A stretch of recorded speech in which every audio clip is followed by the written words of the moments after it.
In this video, I'm going to explain why I think the Xbox Adaptive Controller is better than the Xbox Elite Controller or any pro gaming controller with back paddles. I'm going to review the Xbox Adaptive Controller from the perspective of someone without a disability. You can check out my other video where I convert a regular controller into a foot pedal input device using a 3D printer. This can be used like the adaptive controller, but the adaptive controller is better designed and a lot quieter. It also has a lot more features. Before I get into this review, I want to acknowledge that the Xbox Adaptive Controller is an amazing device designed for people with disabilities. Microsoft will probably never break even on this controller. If you don't have the use of one of your hands or either of your hands, the Xbox Adaptive Controller allows you to game on an Xbox console. You can use these two large buttons with your feet or any part of your body, but you can also hook up many different types of input devices. For example, you can blow into a tube or bite down to trigger a button press. You can hook up several foot pedals for each Xbox controller button.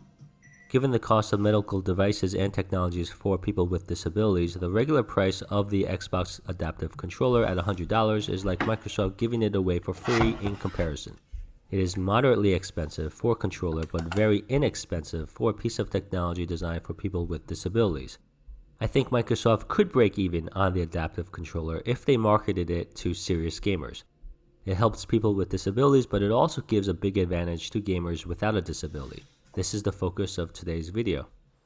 With a regular controller, it is difficult to strafe side to side, crouch up and down, aim, and shoot all simultaneously. I literally can't do this with a regular controller unless I remap the buttons. However, I don't like any of the alternative button layouts. They all have drawbacks. Microsoft sells the Xbox Elite controller, and Scuf and a lot of other companies also sell high-end controllers. They can cost $160 to $180, which is very expensive relative to the cost of a console. The main selling point of these pro gaming controllers is the back paddles, which allow you to perform advanced movement techniques like crouch spamming. Besides being expensive, there are two large negatives for why you should think twice about buying a pro gaming controller. First, these controllers can break down easily, so you can lose your investment. I've been using the adaptive controller for 3 months now. It seems like a sturdy device in comparison. Second, these pro gaming controllers are effective for crouch spamming and other advanced movement techniques, but the back paddles can make it difficult to use the controller in the 99% of the time when you aren't using the paddles. They get in the way of your fingers. Here is an example of crouch spamming using a PowerA Fusion Pro controller with back paddles. This is really good for close quarters combat. Xbox consoles have a special feature that allows you to use two controllers at the same time. I can use a regular controller with the Xbox Adaptive Controller in copilot mode. So I tap the buttons on the Xbox Adaptive Controller with my feet, similar to how I would use the back paddles on the controller. You can also use your elbow on a table to hit a button as well. Here is an example of crouch spamming using a regular controller and the Xbox Adaptive Controller together. At $100, the Xbox Adaptive Controller is cheaper than most pro-level controllers, but besides that, it is easier to crouch spam using the adaptive controller. You can be more accurate while shooting.